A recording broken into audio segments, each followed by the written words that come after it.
বুকের এইখানে নিয়ে বললো তোমার সাথে আমার আর দেখা হবে না। আমার দুইটা বাচ্চা আছে ছোট ছোট, সেই দুইটা বাচ্চাই তুমি এলো। আমি যখন তারে বললাম তুমি তোমার বাচ্চাদের এতিম করে বললা, ওই বাচ্চাগুলো তো আমার বাচ্চা ছিল, আমি কি করব? মাহিন চৌধুরী আমার ওয়াইফ, আপনাদের বগলাগাড়ির মেয়ে। এখন কালকের ঘটনাটা এরকম হয়েছে, খুবই দুঃখজনক ঘটনা। এটা হলো আনএক্সপেক্টেড একটা জিনিস। অনেক বছর যাবতীয় মাইলস্টোন স্কুল অ্যান্ড কলেজে চাকরি করে, সেই সুবাদে প্রায় 17 বছর। সেখানে সে পর্যায়ক্রমে টিচার থেকে সে কোঅর্ডিনেশনের দায়িত্ব পায়, কোঅর্ডিনেটর হয়েছে, এবং যেই বিল্ডিংয়ে বিমানটা ক্রাশ করছে ওই বিল্ডিংয়েরই সে কোঅর্ডিনেটর ছিল।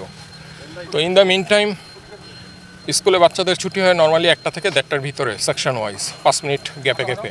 তো 1টা থেকে যখন স্কুল ছুটি হয়েছে তখন বেসিক্যালি কোঅর্ডিনেটর আইসা সামনে দাঁড়ায়, টিচাররা যার যার বাচ্চা নিয়ে আইসা প্যারেন্টসদের কাছে হ্যান্ড ওভার করে। তো ঠিক ওই মুহূর্তটাই 1:06-এর দিকে মেবি এরকম 2-4 মিনিট পিছ হইতে পারে, ঠিক এই সময়ই এয়ারক্রাফটটা আইসা একেবারে ঠিক যেই জায়গায় তারা দাঁড়ায় বিল্ডিংয়ের মুখে, যেই দিকটা বাচ্চারা বের হবে ঠিক ওই মুখের ওইখানে আইসা তারা ক্র্যাশ ল্যান্ডিং করছে।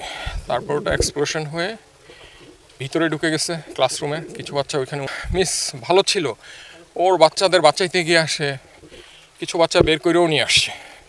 আমার সাথে তার আইসিইউতে যেই কথা হয়েছে, আমি বললাম যে তুমি কেন এই কাজ করতে গেলা?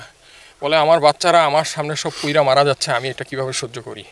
আমি সর্বোচ্চ চেষ্টা করছি বাচ্চাদের, কিছু বাচ্চা বের করছি, আরও কিছু বাচ্চা বের করতে গেছি, এমন সময় এক্সপ্লোশন আরও জোরে হয়ে আমি আর কিচ্ছু জানি না। ওর ভিতরে সে নিজে পইরা নিজে পুরা ভাই 100% বার্ন হয়ে গেছে, পা থেকে মাথা পর্যন্ত চুল। শুধু সে বেঁচে ছিল, একটু কথা বলতে পারছে। আইসিইউতে তারা যখন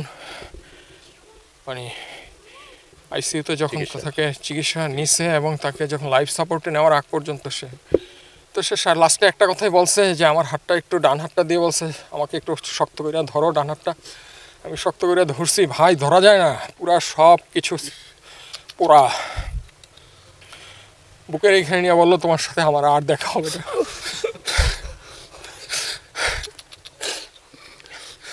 এরপরে ভাই ভেন্টিলেশনে নিয়ে যায়, এর 1-1.5 ঘন্টা পরে কার্ডিয়াক অ্যারেস্ট করে সে পৃথিবী থেকে বিদায় নিয়ে, আর সে আমাদের সবাইকে ফাঁকি দিয়ে চলে গেছে। আমার দুইটা বাচ্চা আছে ছোট ছোট, সেই দুইটা বাচ্চাই তুমি এলো। আমি যখন তারে বললাম তুমি তোমার বাচ্চাদের এতিম করে বললা, ওই বাচ্চাগুলো তো আমার বাচ্চা ছিল, আমি কি করব?